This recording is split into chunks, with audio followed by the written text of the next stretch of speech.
Charity विवाद ਲਈ ਨੌਜਵਾਨ ਐਮਪੀ ਬਰਦੀਸ਼ ਚੱਗੜ ਦੇ ਸਿਰ ਠੀਕਰਾ ਪੰਨਣ ਦੀ ਤਿਆਰੀ। ਬਿਲ ਮੋਰਨੋ ਨੇ ਪੁੱਛਗਿੱਛ ਦੇ ਵਿੱਚ ਚੱਗੜ ਦੇ ਨਾਂ ਦੇ ਦਿੱਤੇ ਸੰਕੇਤ।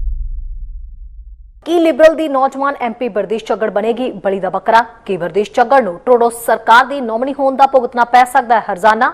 ਜੀ ਹਾਂ, ਕੈਨੇਡਾ ਦੀ ਸਿਆਸਤ ਦੇ ਵਿੱਚ ਵੀ ਚੈਰਿਟੀ ਦਾ ਮੁੱਦਾ ਜ਼ੋਰਾਂ ਸ਼ੋਰਾਂ ਦੇ ਨਾਲ ਗੂੰਜ ਰਿਹਾ ਹੈ। ਵਿਦਿਆਰਥੀ ਪ੍ਰੋਗਰਾਮ ਦੇ $900 ਮਿਲੀਅਨ ਦਾ ਮੁੱਦਾ ਪ੍ਰਧਾਨ ਮੰਤਰੀ ਟਰੂਡੋ ਤੇ ਵਿੱਤ ਮੰਤਰੀ ਬਿਲ ਮੋਰਨੋ ਦੇ ਗਲੇ ਦੀ हड्डी बन चुका है, जिसका ठीकरा किस दे सिर फोड़ना है, बस वो मोहरा भालिया जा रहा है। सो लगता है कि बरदीश ਚੱਗੜ ही वो मोहरा हो सकती है। विवाद के नाल नजदीकी रिश्ता रखने वाले ट्रूडो इस विवाद तो किवें ते कदों बाहर आउणगे ये तां अजे पता नहीं, पर इस मुद्दे की गूंज चोणां विच जदों भी चोणां होणगीआं तां उस दे विच जरूर सुनाई देवेगी। चैनल पंजाबी दी खास रिपोर्ट। ਵੀ ਚੈਰਿਟੀ ਪ੍ਰੋਗਰਾਮ ਜੋ ਸ਼ੁਰੂ ਤਾਂ ਕੀਤਾ ਗਿਆ ਸੀ ਨੌਜਵਾਨਾਂ ਦੀ ਮਦਦ ਕਰਨ ਦੇ ਲਈ, ਪਰ ਆਪਣੀ ਨਜ਼ਦੀਕੀ ਸੰਸਥਾ ਨੂੰ ਦੇਣਾ ਪ੍ਰਧਾਨ ਮੰਤਰੀ ਟਰੂਡੋ ਤੇ ਵਿੱਤ ਮੰਤਰੀ ਬਿਲ ਮੋਰਨੋ ਨੂੰ ਇੰਨਾ ਮਹਿੰਗਾ ਪੈ ਜਾਏਗਾ, ਇਸ ਗੱਲ ਦਾ ਸ਼ਾਇਦ ਉਹਨਾਂ ਨੂੰ ਵੀ ਇਲਮ ਨਹੀਂ ਸੀ।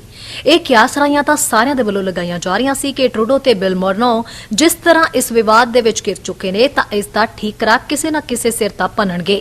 ਬਸ ਉਹੀ ਠੀਕਰਾ ਭੰਨਣ ਦੀ ਤਿਆਰੀ ਕੀਤੀ ਗਈ ਹੈ ਲਿਬਰਲ ਐਮਪੀ ਬਰਦੀਸ਼ ਚੱਗੜ ਦੇ ਸਿਰ, ਕਿਉਂਕਿ ਬਰਦੀਸ਼ ਚੱਗੜ ਨੂੰ ਇਸ ਮਾਮਲੇ ਦੇ ਵਿੱਚ ਪੂਰੀ ਤਰ੍ਹਾਂ ਉਲਝਾਉਣ ਦੀਆਂ ਕੋਸ਼ਿਸ਼ਾਂ ਚੱਲ ਰਹੀਆਂ ਨੇ। ਚੱਗੜ ਨੂੰ ਉਲਝਾਉਣ ਦੀ ਗੱਲ ਉਦੋਂ ਪੁਖਤਾ ਹੋ ਗਈ ਜਦੋਂ ਵਿੱਤ ਮੰਤਰੀ ਬਿਲ ਮੋਰਨੋ ਨੂੰ ਪੁੱਛਗਿੱਛ ਦੌਰਾਨ ਆਪਣੀ ਜ਼ਿੰਮੇਵਾਰੀ ਨਾ ਹੋਣ ਦੀ ਗੱਲ ਕਹਿ ਕੇ ਉਹਨਾਂ ਚੱਗੜ ਦਾ ਨਾਮ ਲੈ ਦਿੱਤਾ।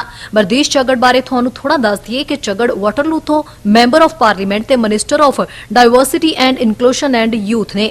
ਚੱਗੜ ਲਿਬਰਲ ਪਾਰਟੀ ਦੇ ਵਿੱਚ ਪਹਿਲੀ ਨੌਜਵਾਨ ਲੀਡਰ ਮੰਨੀ ਜਾਂਦੀ ਹੈ। ਚੱਗੜ ਦਾ ਕਸੂਰ ਸਿਰਫ ਇੰਨਾ ਹੈ ਕਿ ਵੀ ਚੈਰਿਟੀ ਪ੍ਰੋਗਰਾਮ ਦੀ ਪ੍ਰਧਾਨਗੀ ਤਾਂ ਪ੍ਰਧਾਨ ਮੰਤਰੀ ਟਰੂਡੋ ਤੇ ਵਿੱਤ ਮੰਤਰੀ ਕਰਦੇ ਨੇ ਤੇ ਚੱਗੜ ਟਰੂਡੋ ਦੀ ਰਿਪਰੈਜ਼ੈਂਟੇਟਿਵ ਨੇ। ਇਸੇ ਲਈ ਇਸ ਪ੍ਰੋਗਰਾਮ ਦੇ ਵਿੱਚ ਉਹਨਾਂ ਦੇ ਨਾਲ ਸਹਿਮਤੀ ਨਾਲ ਖੜੇ ਹੋਣ ਦਾ ਖਾਮਿਆਜ਼ਾ ਹੀ ਬਰਦੀਸ਼ ਚੱਗੜ ਨੂੰ ਭੁਗਤਣਾ ਪੈ ਸਕਦਾ ਹੈ। ਬਿਲ ਮੋਰਨੋ ਬੇਸ਼ੱਕ ਇਸ ਮਾਮਲੇ ਦੇ ਵਿੱਚ ਬਰਦੀਸ਼ ਚੱਗੜ ਦੇ ਨਾਂ ਵੱਲ ਇਸ਼ਾਰਾ ਕਰ ਰਹੇ ਨੇ, ਪਰ ਚੱਗੜ ਨੇ ਇਸ ਤੇ ਆਪਣੀ ਗੱਲ ਰੱਖਦਿਆਂ ਪਹਿਲਾਂ ਹੀ ਕਹਿ ਦਿੱਤਾ ਸੀ ਕਿ ਪ੍ਰਧਾਨ ਮੰਤਰੀ ਦਫ਼ਤਰ ਨੇ ਉਹਨਾਂ ਨੂੰ ਇਹ ਸੁਝਾਅ ਦੇਣ ਦੇ ਲਈ ਨਿਰਦੇਸ਼ ਨਹੀਂ ਦਿੱਤੇ ਸੀ ਕਿ ਵੀ ਚੈਰਿਟੀ ਦੇ ਉਹਨਾਂ ਨੂੰ ਹੁਣ ਰੁਕੇ ਹੋਏ ਗਰਮੀਆਂ ਦੇ ਵਿਦਿਆਰਥੀ ਸਵੈ ਸੇਵਕ ਗ੍ਰਾਂਟ ਪ੍ਰੋਗਰਾਮ ਨੂੰ ਚਲਾਉਣਾ ਹੈ, ਜਿਸ ਬਾਰੇ ਸੰਸਦ ਮੈਂਬਰਾਂ ਨੇ ਵੀ ਪਤਾ ਲਗਾਇਆ ਕਿ ਅਪ੍ਰੈਲ ਦੇ ਵਿੱਚ ਸਰਕਾਰ ਨੂੰ ਦਿੱਤੇ ਗਏ ਇੱਕ ਵੀ ਚੈਰਿਟੀ ਦੇ ਪ੍ਰਸਤਾਵ ਤੋਂ ਇਹ ਪ੍ਰਗਟ ਹੋਇਆ ਹੈ। ਚੱਗੜ ਕਹਿ ਚੁੱਕੇ ਨੇ ਕਿ ਪ੍ਰਧਾਨ ਮੰਤਰੀ ਦਫ਼ਤਰ ਦੁਆਰਾ ਮੈਨੂੰ ਇਹ ਨਿਰਦੇਸ਼ ਨਹੀਂ ਦਿੱਤੇ ਗਏ ਸੀ ਕਿ ਇਹ ਉਹ ਕੰਮ ਹੈ ਜੋ ਅਸੀਂ ਜਨਤਕ ਸੇਵਾ ਦੇ ਵਿੱਚ ਤਬਦੀਲ ਕਰਦੇ ਹਾਂ, ਜਿਵੇਂ ਕਿ ਇਸ ਪ੍ਰੋਗਰਾਮ ਨੂੰ ਅੱਗੇ ਪਹੁੰਚਾਉਣਾ। ਚੱਗੜ ਨੇ ਕਿਹਾ ਹੈ ਕਿ ਮੈਨੂੰ ਜਨਤਕ ਸੇਵਾ ਦੁਆਰਾ ਇੱਕ ਸਿਫਾਰਿਸ਼ ਕੀਤੀ ਗਈ ਸੀ ਤੇ ਮੈਂ ਇਸ ਸਿਫਾਰਿਸ਼ ਨੂੰ ਸਵੀਕਾਰ ਕਰ ਲਿਆ ਤੇ ਇਸ ਨੂੰ ਕੈਬਨਿਟ ਦੇ ਵਿੱਚ ਅੱਗੇ ਲਿਆਂਦਾ। ਬਾਅਦ ਵਿੱਚ ਆਪਣੀ ਗੱਲ ਰੱਖਦਿਆਂ ਬਰਦੀਸ਼ ਚੱਗੜ ਨੇ ਕਿਹਾ ਕਿ ਉਹ ਭੰਗ ਹੋਏ ਇਕਰਾਰਨਾਮੇ ਦੀ ਜ਼ਿੰਮੇਵਾਰੀ ਲੈਂਦੇ ਨੇ, ਜਿਸ ਨੇ ਵੀ ਚੈਰਿਟੀ ਨੂੰ $900 ਮਿਲੀਅਨ ਦੇ ਵਿਦਿਆਰਥੀ ਗ੍ਰਾਂਟ ਪ੍ਰੋਗਰਾਮ ਦਾ ਪ੍ਰਬੰਧਨ ਕਰਨ ਦੇ ਲਈ ਲੱਖਾਂ ਡਾਲਰ ਹਾਸਲ ਕਰਦੇ ਦੇਖਿਆ। ਉਧਰ ਜਦੋਂ ਵਿੱਤ ਮੰਤਰੀ ਬਿਲ ਮੋਰਨੋ ਤੋਂ ਪੁੱਛਗਿੱਛ ਹੋਈ ਤਾਂ ਕਿਹਾ ਕਿ ਦਸਤਾਵੇਜ਼ ਤੇ ਹਸਤਾਖਰ ਕਿਸਨੇ ਕੀਤੇ ਸੀ ਤਾਂ ਉਹਨਾਂ ਕਹਿ ਦਿੱਤਾ ਸੀ ਕਿ ਮੈਨੂੰ ਇਸ ਬਾਰੇ ਨਹੀਂ ਪਤਾ, ਪਰ ਸ਼ਾਇਦ ਉਹ ਚੱਗੜ ਹੋ ਸਕਦੀ ਹੈ। ਟਰੂਡੋ ਸਾਹਿਬ ਸ਼ਾਇਦ ਇਹ ਭੁੱਲ ਗਏ ਕਿ ਜੇ ਮੰਤਰੀ ਬਰਦੀਸ਼ ਚੱਗੜ ਦੀ ਵੀ ਗਲਤੀ ਹੈ ਤਾਂ ਉਸ ਨੂੰ ਰੋਕਣ ਦੀ, ਉਸ ਦੀ ਜਾਂਚ ਦੀ, ਪੈਸੇ ਸੰਸਥਾ ਨੂੰ ਡਿਲੀਵਰ ਕਰਨ ਦੀ ਜ਼ਿੰਮੇਵਾਰੀ ਤਾਂ ਆਖਿਰਕਾਰ ਦੇਸ਼ ਦੇ ਪ੍ਰਧਾਨ ਮੰਤਰੀ ਤੇ ਵਿੱਤ ਮੰਤਰੀ ਦੀ ਹੋਣੀ ਬਣਦੀ ਹੈ, ਜਾਂ ਫਿਰ ਅੱਖਾਂ ਮੀਟ ਕੇ ਇਹ ਸਭ ਕੁਝ ਹੋਣ ਦਿੱਤਾ ਗਿਆ। ਟਰੂਡੋ ਦੇ ਪਰਿਵਾਰ ਨੂੰ ਫੰਡ ਤੇ ਵਿੱਤ ਮੰਤਰੀ ਦੇ ਪਰਿਵਾਰ ਦੇ ਟ੍ਰਿਪ ਲਈ ਸੰਸਥਾ ਪੈਸਾ ਦੇ ਰਹੀ ਹੈ। ਆਖਿਰਕਾਰ ਇਹ ਸਭ ਪਾਵਰ ਤਾਂ ਪ੍ਰਧਾਨ ਮੰਤਰੀ ਟਰੂਡੋ ਦੇ ਹੱਥ ਵਿੱਚ ਹੀ ਹੈ। ਇਹਨਾਂ ਸਾਰੇ ਬਿਆਨਾਂ ਤੋਂ ਬਾਅਦ ਇੱਕ ਗੱਲ ਤਾਂ ਤੈਅ ਹੈ ਕਿ ਨੌਜਵਾਨ ਮੰਤਰੀ ਬਰਦੀਸ਼ ਚੱਗੜ ਨੂੰ ਮੋਹਰਾ ਬਣਾ ਕੇ ਪ੍ਰਧਾਨ ਮੰਤਰੀ ਟਰੂਡੋ ਤੇ ਵਿੱਤ ਮੰਤਰੀ ਬਿਲ ਮੋਰਨੋ ਉਸ ਨੂੰ ਆਪਣੇ ਮੁਫਾਦ ਲਈ ਵਰਤ ਰਹੇ ਨੇ ਅਤੇ ਆਉਣ ਵਾਲੇ ਸਮੇਂ 'ਚ ਵੀ ਚੈਰਿਟੀ ਵਿਵਾਦ ਦਾ ਸਾਰਾ ਠੀਕਰਾ ਬਰਦੀਸ਼ ਚੱਗੜ ਦੇ ਸਿਰ ਫੋੜਨ ਦੀ ਤਿਆਰੀ ਕਰ ਲਈ ਗਈ ਹੈ। ਹੁਣ ਤੁਹਾਨੂੰ ਦੱਸਦੇ ਹਾਂ ਕਿ ਇਸ ਸਾਰੇ ਮਾਮਲੇ ਪਿੱਛੇ ਦੇ ਸਿਆਸੀ ਕਾਰਨ ਕੀ ਨੇ। ਪ੍ਰਧਾਨ ਮੰਤਰੀ ਜਸਟਿਨ ਟਰੂਡੋ, ਜਿਨ੍ਹਾਂ ਦਾ ਕੰਟਰੋਵਰਸੀਆਂ ਦੇ ਨਾਲ ਬਹੁਤ ਗੂੜਾ ਰਿਸ਼ਤਾ ਹੈ, ਇਸੇ ਲਈ ਉਹਨਾਂ ਨੂੰ ਕੰਟਰੋਵਰਸੀ ਪ੍ਰੋਨ ਵੀ ਕਿਹਾ ਜਾਂਦਾ ਹੈ। ਨਾ ਸਿਰਫ ਪ੍ਰਧਾਨ ਮੰਤਰੀ ਟਰੂਡੋ ਬਲਕਿ ਉਹਨਾਂ ਦਾ ਪੂਰਾ ਪਰਿਵਾਰ, ਕਿਉਂਕਿ ਇਹ ਪਰਿਵਾਰ ਬਹੁਤ ਪੁਰਾਣਾ ਸਿਆਸੀ ਤਜਰਬਾ ਰੱਖਦਾ ਹੈ।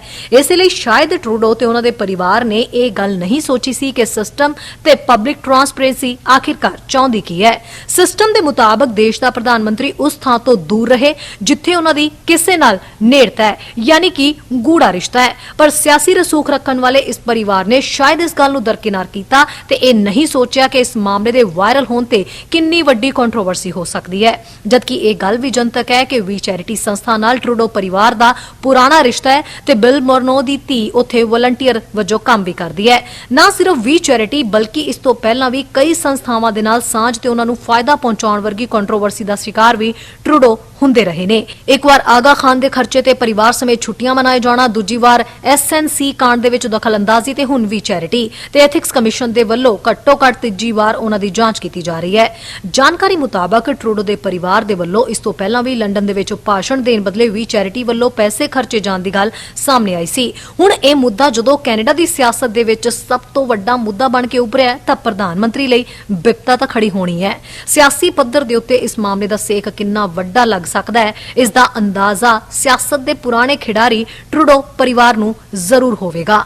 NDP ਤੇ ਕੰਜ਼ਰਵੇਟਿਵ ਦੋਹਾਂ ਦੇ ਵੱਲੋਂ ਇਸ ਮੁੱਦੇ ਨੂੰ ਜ਼ੋਰਾਂ ਸ਼ੋਰਾਂ ਦੇ ਨਾਲ ਚੁੱਕਿਆ ਜਾ ਰਿਹਾ ਹੈ। ਇੱਕ ਤਾਂ ਸਰਕਾਰ ਮਾਈਨੋਰਿਟੀ ਦੇ ਵਿੱਚ ਹੈ, ਦੂਜਾ ਕੰਜ਼ਰਵੇਟਿਵ ਪਾਰਟੀ ਜੋ ਲੀਡਰਸ਼ਿਪ ਦੀ ਦੌੜ ਦੇ ਵਿੱਚ ਸ਼ਾਮਿਲ ਹੈ। ਇਹ ਮੁੱਦਾ ਫਿਲਹਾਲ ਉਹਨਾਂ ਮੁੱਦਿਆਂ ਦੇ ਵਿੱਚ ਸ਼ਾਮਿਲ ਹੋ ਗਿਆ ਹੈ ਜੋ ਕੋਵਿਡ ਕਰਕੇ ਅਜੇ ਟਕੇ ਪਏ ਨੇ, ਜਿਵੇਂ ਕਿ ਟ੍ਰੇਡ, ਸਰਹੱਦ ਬੰਦ ਹੋਣਾ, ਚਾਈਨਾ ਦਾ ਮੁੱਦਾ ਤੇ ਅਮਰੀਕਾ ਦਾ ਮੁੱਦਾ।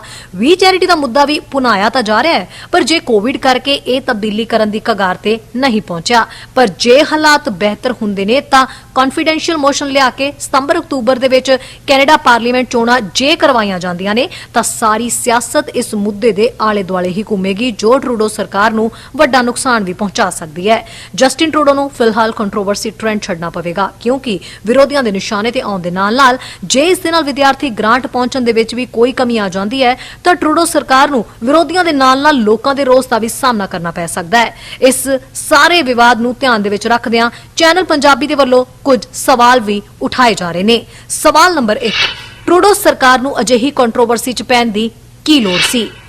ਕੀ ਸੋਚ ਕੇ ਟਰੂਡੋ ਨੇ ਆਪਣੇ ਆਪ ਨੂੰ ਇਸ ਤੋਂ ਵੱਖ ਨਹੀਂ ਕੀਤਾ? ਕੀ ਇਸ ਤਰ੍ਹਾਂ ਦੇ ਵਿਵਾਦ ਦੇ ਨਾਲ ਵਿਦਿਆਰਥੀਆਂ ਨੂੰ ਗ੍ਰਾਂਟ ਪਹੁੰਚਣ ਦੇ ਵਿੱਚ ਕੋਈ ਦਿੱਕਤ ਤਾਂ ਨਹੀਂ ਆਈ? ਇਸ ਸਾਰੀ ਕੰਟਰੋਵਰਸੀ ਦਾ ਸਭ ਤੋਂ ਜ਼ਿਆਦਾ ਨੁਕਸਾਨ ਕਿਸ ਨੂੰ ਹੋਇਆ? ਜੇ ਚੋਣਾਂ ਹੁੰਦੀਆਂ ਨੇ ਤਾਂ ਕੀ ਇਹ ਮੁੱਦਾ ਚੋਣ ਮੁੱਦਾ ਬਣੇਗਾ? ਨਿਊਜ਼ ਡੈਸਕ ਤੋਂ ਚੈਨਲ ਪੰਜਾਬੀ ਦੀ ਰਿਪੋਰਟ। ਸਾਡਾ ਹਰ ਇੱਕ ਪ੍ਰੋਗਰਾਮ ਦੇਖਣ ਤੇ ਸਾਡੇ ਨਾਲ ਜੁੜਨ ਲਈ ਸਬਸਕ੍ਰਾਈਬ ਕਰੋ ਚੈਨਲ ਪੰਜਾਬੀ ਤੇ ਨੋਟੀਫਿਕੇਸ਼ਨ ਲਈ ਬੈਲ ਆਈਕਨ ਵਾਲੇ ਬਟਨ ਤੇ ਕਲਿੱਕ ਕਰੋ।